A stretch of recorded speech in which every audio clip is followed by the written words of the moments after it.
Hello, everybody. Welcome back to the comprehensive yet informal study of Schelling's system of transcendental idealism. Uh, Matt here, along with Pat and Luca and Kirk, and hopefully Harrison will join us. Don't think he's not here yet, but hopefully he'll come around. We'll see. But today we're in section 3 of System of Transcendental Idealism, the preliminary division of transcendental philosophy. Last time we were going over what transcendental philosophy is as a sort of ultimate conceptual thinking in the sense of it's what you get when you have a concept of a concept. Um, and then this sort of Not only leads. that, natural philosophy, right? He Oh, has well, this idea that natural philosophy and transcendental philosophy are these two poles of a whole system where, nature is trying to be made comprehensible and we're trying to comprehend nature. And, at the same time, how do we approach that? Well, we could approach it from the side of the subject or the object. If we want to understand the object, nature, that's natural philosophy. Or if we start with the subject, then if we it's start with the subject, then transcendental. that's transcendental philosophy. And what he's talking about as natural philosophy is essentially what today we would call the natural sciences, right? Because that distinction, Maybe I'm still sort of questioning of that. I mean, I think the content is of that of like natural or empirical science, but I still think Schelling's conception is more so like I don't think science today is concerned with like abstraction as much. I mean, maybe in some areas, maybe like we would say like theoretical physics is like something that along Schelling's line of well, nature essentially, I think philosophy. Schelling is trying to point out that anytime you try to get natural laws or understand causes, you are in fact like spiritualizing or higher abstracting or formalizing nature as it appears. Yeah, I think the Yeah, could I formalization bring of something nature into that? is really the best way to define that. What's up, Kirk? Could I bring something that I think is related to this? Okay. Sure. This kind of reminds me of I heard something and this is sort of like within analytic philosophy, the equivalent of what Schelling's talking about, the idea of like conceptualization relating to the sciences, the Quine-Putnam indispensability argument, where these analytic philosophers, Willard Quine and Hilary Putnam, were basically saying that basically, in their view, mathematical Platonism was indispensable to the natural sciences because you need these mathematical abstractions in order to do the natural sciences. Yeah, I do think that's the kind of thing Schelling's getting at. Yeah, that's literally what it becomes. The form. Yeah, the highest. Yeah. So that's nature philosophy. On the other hand, you have transcendental philosophy, which is what Kant was doing, which is what Fichte, I think, probably he's responding to Fichte in this. I almost guarantee you as well. Uh, and what they're doing, right, is looking at philosophy and looking at understanding the world from the side of the subject, which is where we get this idea of concept of a concept, right? It he Lesson intuition for. I'm just trying to find like a good summary like line that really gets a. Yeah, here we go. The objective will become an object for him indirectly only, whereas in ordinary cognition, knowing itself vanishes into the object. Transcendental cognition, on the contrary, the object as such vanishes in the act of knowing. Transcendental cognition is thus a knowing of knowing, insofar as purely subjective. That's a good, I think probably what I was looking for. Um, so it's this view of really taking the subject as like Pat said, like the pole of knowledge, where the object isn't an object of knowledge insofar as something that is a result of uh, the act of knowing, maybe. Yeah, the object vanishes into the act of knowing from the subjective side. So that's where we get this idea of concept of a concept and the separation, interesting separation between action and thinking, because obviously action takes place objectively, right, in the world of objects. But then knowing is now separated from that. So, so then we left off by saying the transcendental artifice is consist in the ability to maintain oneself constantly in this duality of acting and thinking. And he didn't really elaborate. So I think, I mean, given the fact now we're now going to be in the division of a transcendental philosophy, I'd imagine we're going to get into what this transcendental artifice is and how this sort of duality between acting and thinking can happen while we're maintaining ourselves, whatever that means. So I think we'll get all into that today. So yeah, I think that's some good context to begin. Does anybody else have anything else they want to say? Preliminary remarks, context, comments, questions. Coolio, would we like to begin reading? Anybody want to kick us off here? Okay, I can. So here we have it, the preliminary division of Transcendental Philosophy, Section 3. This division is preliminary because the principles of division can only be first derived in the science itself. We revert to the concept of the science. Transcendental philosophy has to explain how knowledge as such is possible, it being presupposed that the subjective element therein is to be taken as dominant or primary. It therefore takes as its object not an individual portion nor a special object of knowledge, but knowledge itself and knowledge as such. But now all knowledge reduces to certain primordial convictions or primordial prejudices. The transcendental philosophy must trace these individual convictions back to one fundamental conviction. This one, from which all others are derived, is formulated in the first principle of this philosophy. And the task of finding such a principle is none other than that of finding the absolute certainty whereby all other certainty is mediated. The division of transcendental philosophy itself is determined by those original convictions whose validity it vindicates.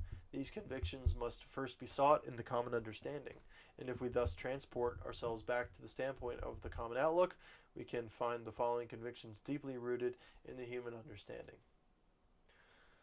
Cool. So before we get into the specific convictions, I think it's interesting how Schelling is saying that to even do transcendental philosophy in the sense that, you know, Kant was doing it and Fichte was doing it, you have to have a conviction that, you know, you have an idea, I guess maybe another word to describe would be preconception of what knowledge even is, sort of in itself, right? Because the claim that seems to be being made by transcendental philosophy is that this is how knowledge happens, right? Is by this. And it reminds me, I think, sort of some early critiques of Kant's system. I forget, maybe it was like Reinhold or Schulze or one of them. I think this was their sort of critique of Kant's system, is that it's sort of built in, right, with this idea of knowledge in itself, yet the whole thing is sort of saying that we can't have knowledge in itself, and knowledge is limited to this range of, you know, objectivity, objective cognition. But where do you get this idea of knowledge at all, right? How can you say that that's objective knowledge? How do you know that knowledge is happening? Schelling's saying there are convictions that, Uh, yeah, yeah, to me, this sounds similar to the Kantian question of how are synthetic a priori propositions possible, right? mm, So things like every cause or every effect has a cause. That's a primordial. I think you'd probably number that among the primordial convictions or primordial prejudices. Um, and he's asking then, what is the principle from which all of these convictions or prejudices? I think he leaves it undetermined, right? I think he uses that wording deliberately to say, well, because we've just started transcendental philosophy, we don't know if it's a valid conviction, or if it's just a prejudice. But the point is to find like one thing, one principle from which they all derive. yeah, yeah, Right. And yeah, so Kant derives it all from the synthetic unity of apperception, which is of course building on and sort of nuancing and adding greater complexity and understanding to the Cartesian concept of I think therefore I am. So yeah, I would anticipate some sort of similar move here. Um, but he might phrase it in a somewhat different way, in the same way that Kant, revised Descartes. Yeah, it could be. It could be an evolution. Although I get the feeling that it's I don't know going to be something different. I could be wrong. With the way he is setting up transcendental philosophy uh, as sort of subjective element that the subjective structure of transcendental philosophy set up because we have a preconception of knowledge. I don't know if these principles are going to be found in the subject. But Well, he said that the subject is the starting point of transcendental philosophy. yeah, it has to explain how knowledge is possible being presupposed. Yeah, so yeah, okay, we might have something similar to Kant here then. Yeah, at least within this transcendental realm. No, that's how he defines the transcendental philosophy as opposed to natural philosophy. Natural Yep. No, I philosophy know. presupposes the I opposite. just didn't know if. I guess I was confused if he was trying to like get behind why we do that, or if he's just kind of like you said, repeating or maybe even like evolving in a way the process that Kant did himself. Yeah, I think he's taking similar steps to Kant and Descartes because both of those are like sort of archetypes of transcendental philosophers, and he's doing his own transcendental philosophy here, and he's probably going to make some similar moves, Yeah, maybe I with think some you're right. revisions. Yeah, I think you're right. The more I'm like rereading this because he is starting here. Uh, yeah. Cool. All right. Yeah. Well, let's see what these convictions or prejudices or principles are. Should I just keep going? Does anyone else want to? You can do it. Let's split up the thing. It's long. Mm-hmm. All right. That there not only exists a world of things outside and independent of us, but also that our presentations are so far coincident with it that there is nothing else in things save what we attribute to them. This explains the constraint on in our objective presentations. Hold on, could you just scroll up a little bit? These convictions must be sought in the common. So basically, he's sort of enumerating the convictions of the common understanding here. Right. Mm. Okay, cool. So I'll just resume. This explains the constraint in our objective presentations that things should be unalterably determined, and that our own presentations should also be immediately determined by this determinacy of things. This first and most fundamental convictions suffices to determine the first task of philosophy, to explain how our presentations can absolutely coincide with objects existing wholly independent of them. The assumption that things are just what we take them to be, so that we are acquainted with them as they are in themselves, underlies the possibility of all experience. For what would experience be, and to what aberrations would physics, for example, be subject, without the presupposition of the absolute identity between appearance and reality? Hence, the solution to this problem is identical with theoretical philosophy, whose task is to investigate the possibility of experience. Well, that's interesting and kind of heady. I'm not sure.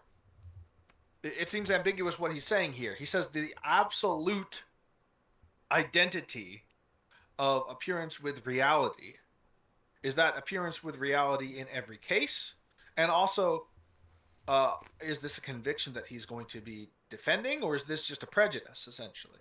Right. So is he discussing here the idea that like every appearance is exactly as it appears to be, or rather just that appearances in general are as they appear to be until taken differently? Do you understand what I'm saying? I think he's setting that up as the problem. I see. It, Yeah. the solution to this problem is identical with theoretical philosophy, whose task it is to investigate the possibility of this. So I think he's saying the answer will lie in transcendental idealism. But I think even from the standpoint of a common outlook, it doesn't seem like the common outlook is every appearance that presents itself to me must be exactly the way it is in reality. Like, that just doesn't seem like natural consciousness. I think it is, to the extent that we say that, okay, well, if we want to figure out what the world is, let's do physics, right? Let's figure out how the world works and what it is. And if we do that, we'll have this correspond, there, in that sort of thinking, I think there's an implicit agreement between appearance and reality, right? It's like, oh, okay, well, scientifically, the world appears to us as, I mean, maybe not, Well, no, but that's just appearance as a general category. I was talking about the idea of, like a hey, perception. every appearance that immediately appears before me is true. Like, for example, I mean, it appears to me, if I look up at the sky, that the sun goes around the earth, because, sun comes up, sun goes down. Yeah. That's an appearance. Or is this not an appearance? Or does this not qualify as an appearance because that's actually a judgment I'm making about an appearance? It seems like in natural consciousness, anyway, it's an appearance. Yeah. So my question is he talking about each individual appearance must be exactly as it is, or the structure of appearance in general must be like reality is?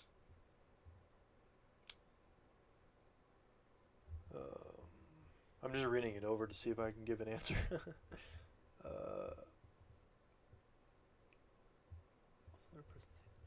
Coincident with it, there's nothing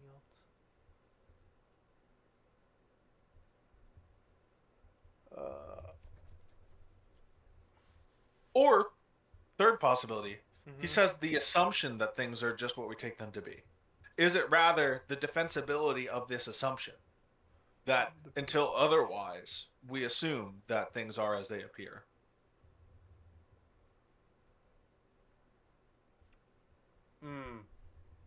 That's a good detail and a good nuanced. I don't Yeah, it know. seems like there's three real possibilities here, and I'm not entirely sure which one he's getting at. Yeah, that our own presentation should also be immediately Is it, It's deterministic the things. world in general appears to us as it is, or every individual appearance appears to us as it is, or is it that we assume that an appearance is as it is until there's some other evidence? Towards the middle of the paragraph, he says, "This first and most fundamental conviction suffices to determine the test for velocity, to explain how presentations can absolutely coincide with objects existing wholly independent of them." So I think it's I just, see. I think it might be a more general thing. Like the possibility Yeah. of an appearance being reality. Yes. Okay.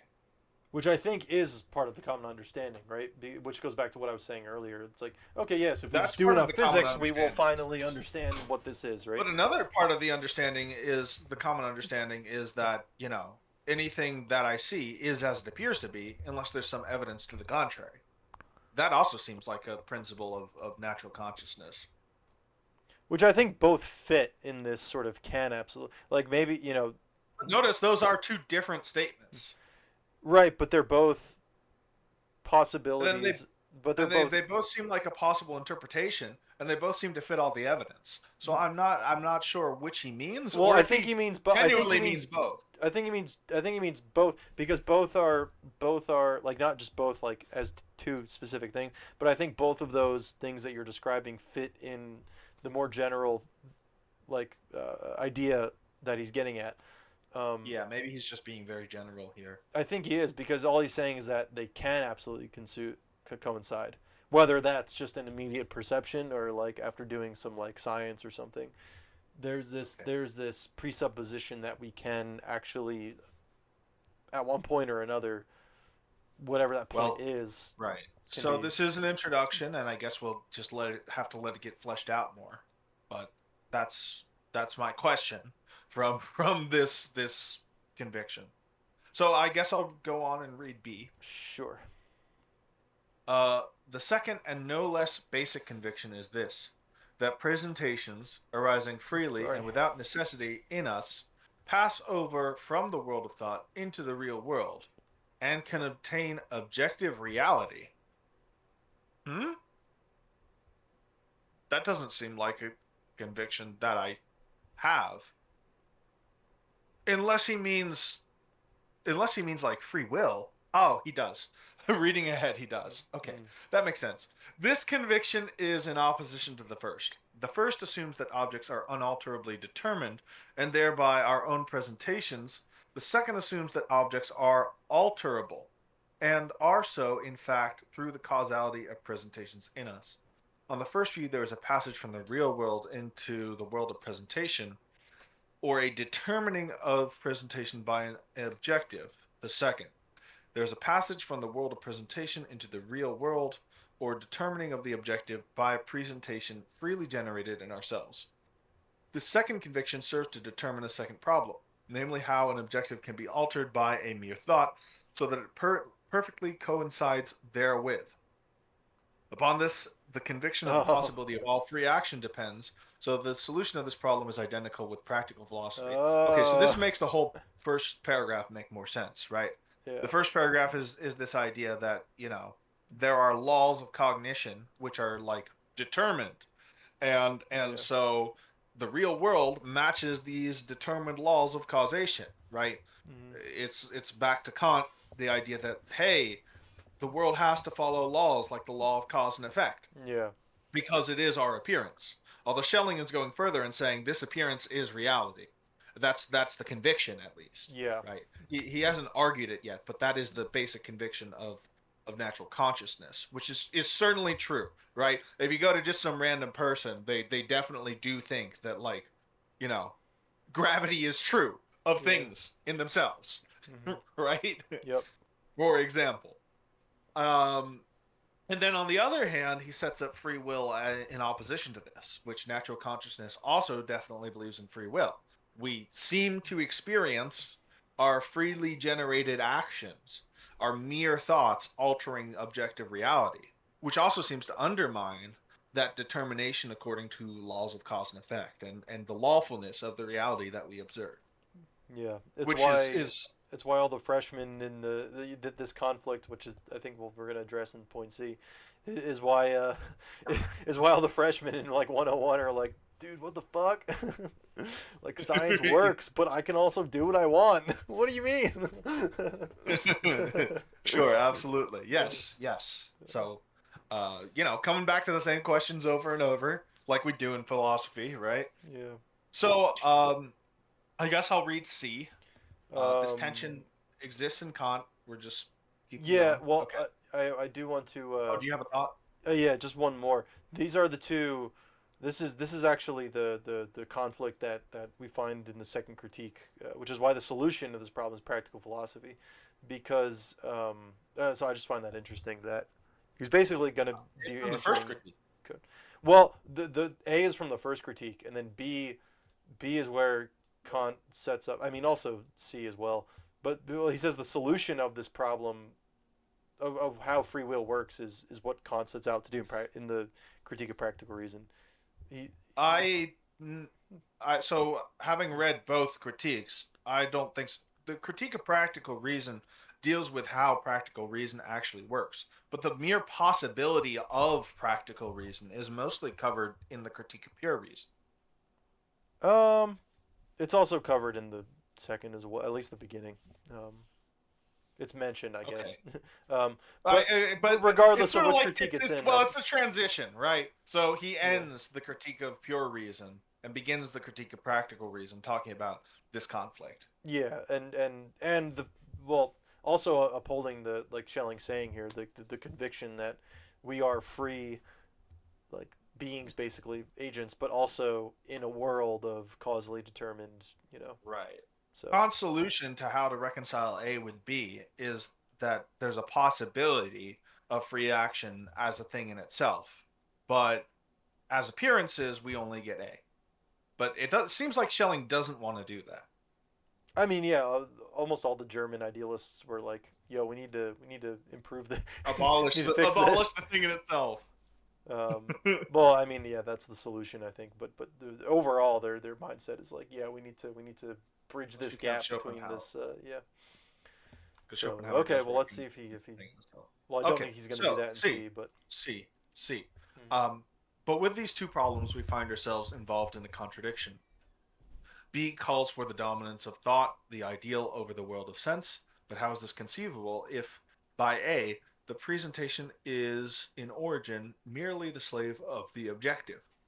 Conversely, if the real world is a thing wholly independent of us, to which, as A tells us, our presentation must conform, as to its archetype, it is inconceivable how the real world, on the contrary, could, as B says, conform itself to presentations in us.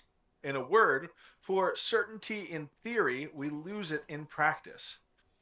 And for certainty in practice, we lose it in theory. It is impossible that both that our knowledge should contain truth and our volition reality.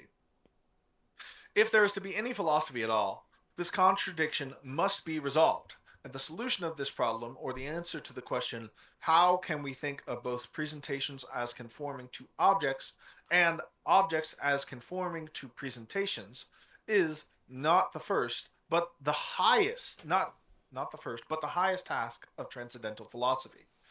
It is easy to see that this problem can be solved neither in theoretical nor in practical philosophy, but only in a higher discipline, which is the link that combines them, and neither theoretical nor practical, but both at once. Yeah, he is trying to go beyond Kant here. Yeah, that's true, because for Kant, the solution does Is lie practical. actually in theoretical philosophy.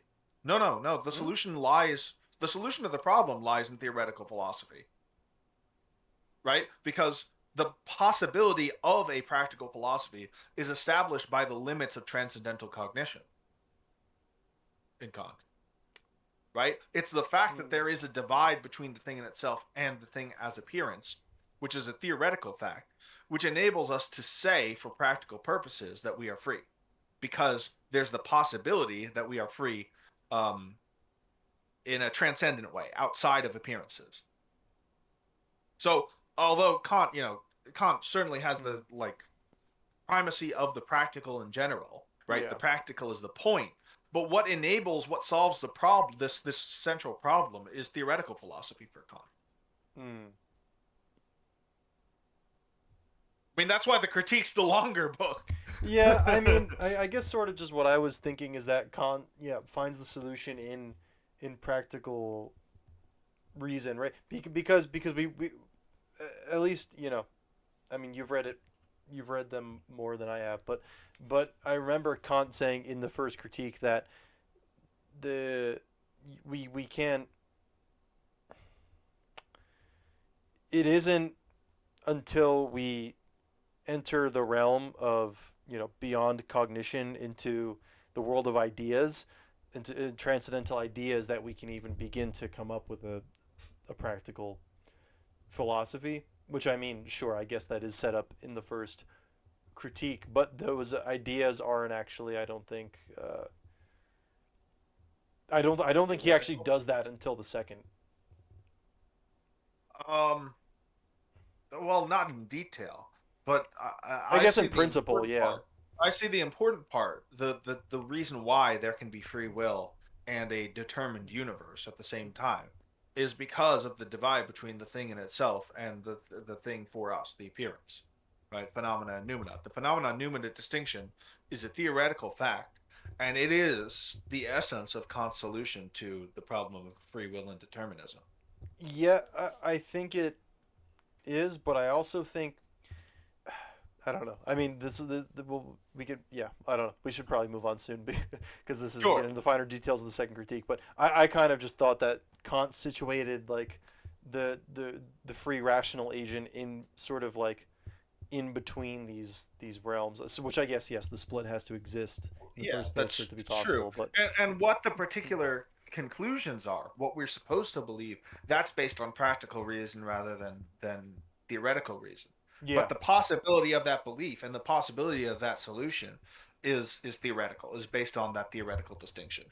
okay, I will accept that at least just for yeah. I think, yeah, I think you're right, and yeah, I'll save the nuance for if there even is any left for a later time. But okay, well, hopefully that's good context for what Schelling is talking about. Getting back to the actual All Schelling, right. we can So continue reading. yeah, I mean, like he's actually it's much more clear that he's Kant derived than when you read Hegel. You know, it's like much more like the link is easier to Oh see. yeah, because the language is just this. Yeah, Hegel Yep. develops his own like vocabulary and shit, and you gotta like, you have to do Right. like it's tenured professor level scholarship to make the links. Okay. I'm Okay, exaggerating so a bit, but yeah. Anyway, moving on. how both the objective world accommodates to presentations in us and presentations in us to the objective world is unintelligible unless between the two worlds, the ideal and the real, there exists a predetermined harmony. Ding ding ding Okay. Interesting. But this latter is itself unthinkable unless the activity whereby the objective world is produced is at bottom identical with that which expresses itself in volition. I'm going to read that sentence again because I got distracted by the reference and now I have to frickin' Leibnizian brain rot. Yeah. So to read that once again, but this latter is itself unthinkable unless the activity whereby the objective world is produced is at bottom identical with that which expresses itself in volition and vice versa, which I think Leibniz himself also agrees with in that case.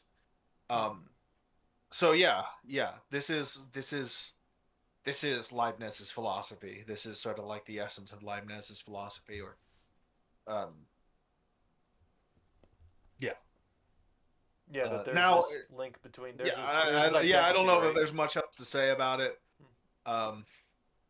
Now, it is certainly a productive activity that finds expression in a willing, what? In willing. All free action is productive, albeit consciously productive. If we now suppose, since the two activities have only to be one in principle, that the same activity which is consciously productive in free action is productive without consciousness in bringing about the world, then our predetermined harmony is real and the contradiction resolved. Okay. Supposing that all this is really the case, then this fundamental identity of the activity concerned in producing the world with that which finds expression in willing will display itself in the former's products. Yes. And these will have to appear as products of an activity at once conscious and non-conscious. Nature, both as a whole and its individual products, will have to appear as a worth both consciously engendered and yet simultaneously a product of the blindest mechanism. Nature is purposive without being purposively Purposively. purposively explicable. The philosophy of natural purposes or teleology is thus our point of union between theoretical and practical philosophy.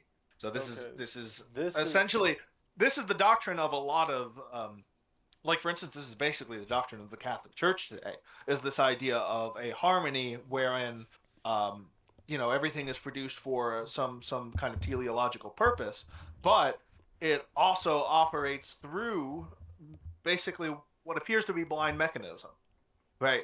yeah. It operates so Right. God God's created will the is universe exercised through the for natural the sake world. of human beings and all that kind of stuff. However, it had to be done through the natural process of evolution so that it appears exactly as a Yeah. blind mechanism. Which is super But funny isn't because it weird? Schelling was Catholic, so that this totally checks. Schelling? What's that? Schelling was Catholic? Yeah.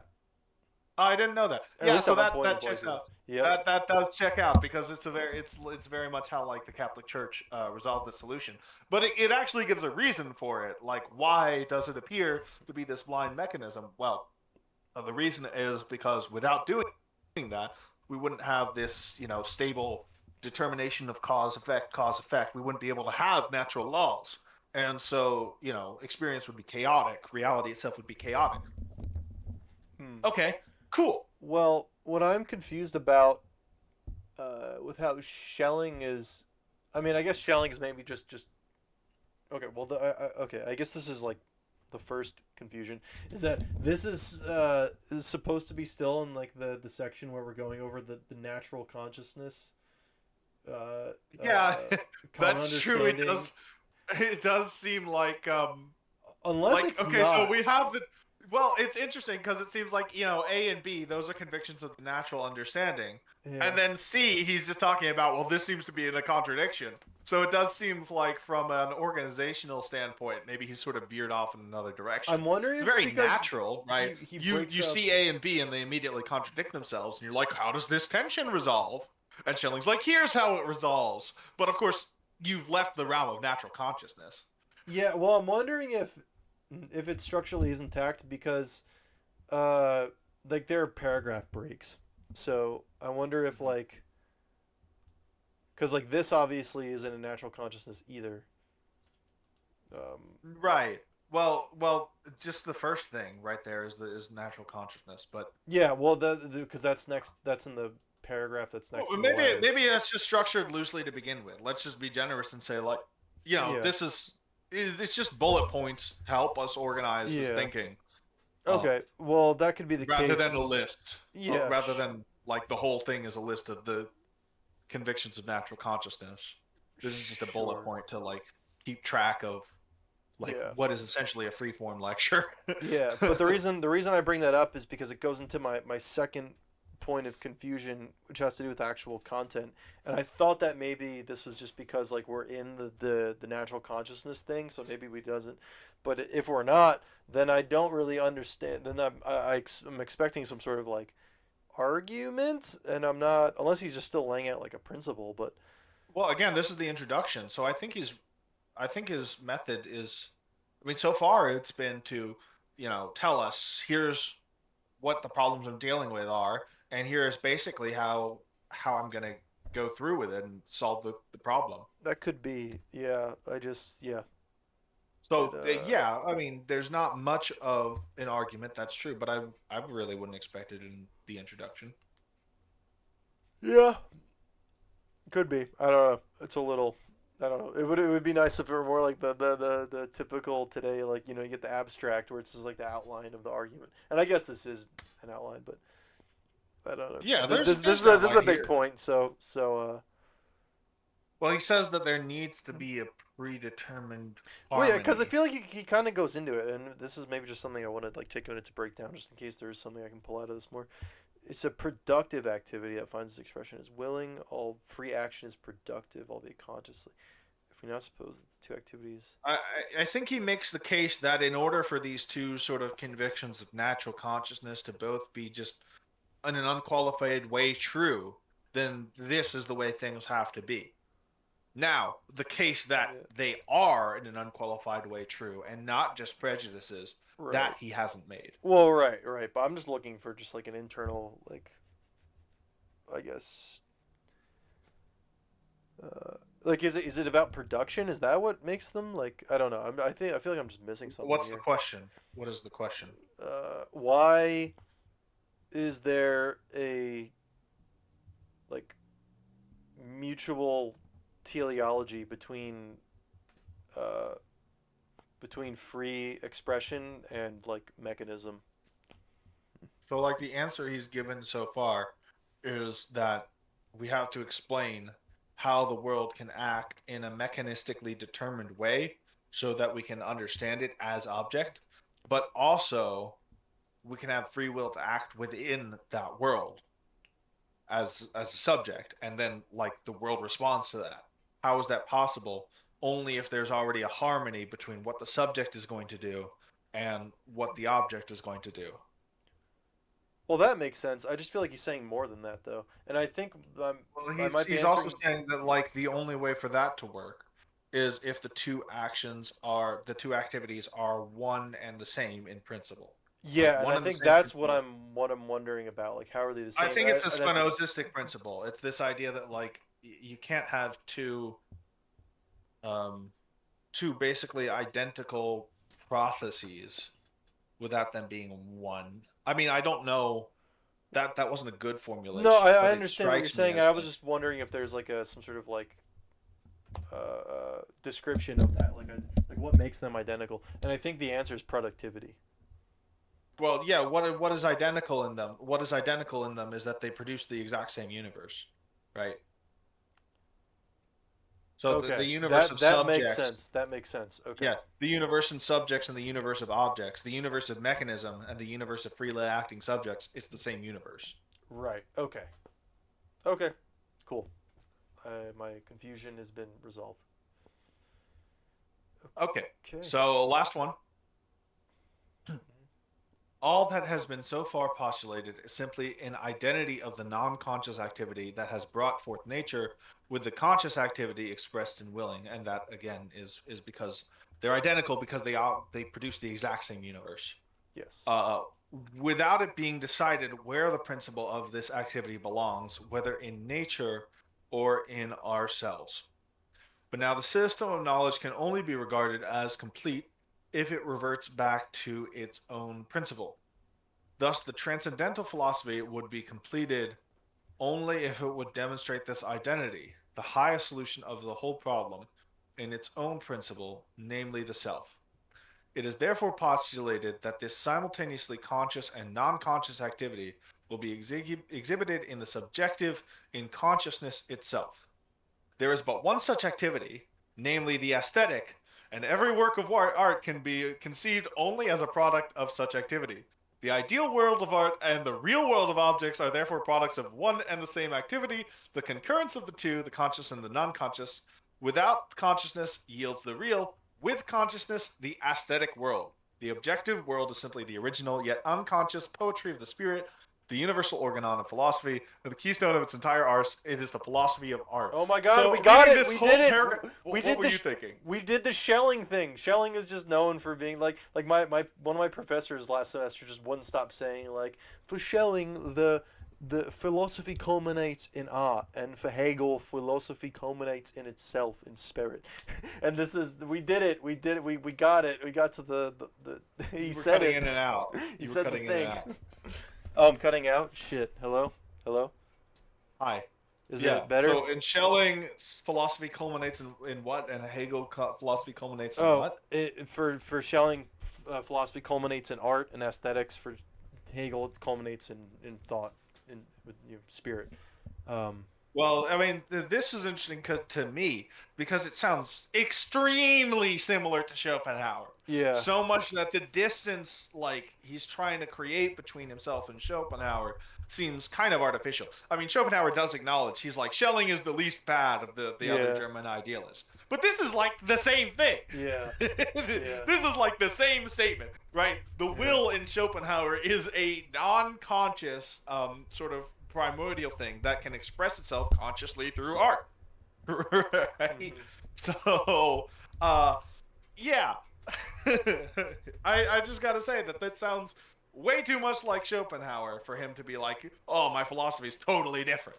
Yeah. The idea. Then I guess just to having a similar thing where I'm just like trying to make the jumps in the argument in my head. Uh, is it because aesthetics is what is like art is what happens when we You become consciously a creator. So the yeah assumption here is that the same action creates the will. right It's the producer of will and of objects, right? yeah How is right? So the same like sort of primordial act generates the mechanistic universe like of deism, and also generates all of the subjective volitions, yeah right? Every will that will ever happen, and they're actually the same action, because guess what? It's the same universe in which everyone's willing and which all the mechanism is happening, right? So there's this unity then of the object and the subject, in the sense of like the object and the subject is produced by the same thing. But this is unconscious, right? Subjectivity is not aware that it has generated the object, right? mm-hmm. But when you create a work of Oh, art, you're consciously creating generating the you're the world. consciously generating an object, right? So Yeah the unity of that subject and the object, in general, like the way the universe is generated, like it's unified essentially, yeah right? cool all right So yeah, well that's the section. Um, this is the division of transcendental philosophy where it starts uh, with this two-sided contradiction of the determined world and the free world, and culminates in art, uh, through subjective, conscious knowledge and subsequent action of subjective creation. So cool. That's what's up with so transcendental philosophy, I guess, works. And I have to read the third critique, but maybe it makes Hey, it. I Harrison. don't know. Maybe something is there as well, because it seems like the this follows the first and second critiques up to a point. So I don't know. I was just Yeah, wondering if that would continue. What's up, Kirk? like I said, I did read the third critique. Didn't understand it at all. We'll have to get to it. What's up, Kirk? I said, hey, Harrison. Oh, Harrison's here. Hmm. Yo, what's up, Harrison? Ah. Cool. Well, that's you've joined us for the end of Schelling, just in time for my Schellingian wisdom of the day. Uh, make some art. Yeah, Consciously that's create. that's good. That is good Schellingian wisdom of the day. Yeah, Schelling, rest in peace, Friedrich Schelling. You would have loved Minecraft. He would have. Holy shit! Yeah, and really any creative game. Yeah. Yeah. Take conscious. I guess responsibility in a way would be a word of your of your self creation as a subject in the world. Cool. Okay. Um, anyone else have any comments or thoughts or Schellingian wisdoms of the day or anything of any of those sorts?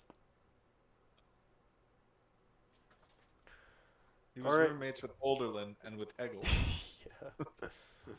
He probably liked Holderlin, the Yeah. poet. Yeah, wasn't Friedrich Holderlin that poet from Germany? Yeah. Yes. Yep. He's a poet. Cool. Well, then we'll see you next time for the organ. I don't say it Oregon. God, I'm tired. Organ of transcendental philosophy. We'll see what it is. I'm too lazy to even give you a thing, a preview. So if you can read that, that's what it'll be about. So we'll see you next time for that. God bless. Bye bye.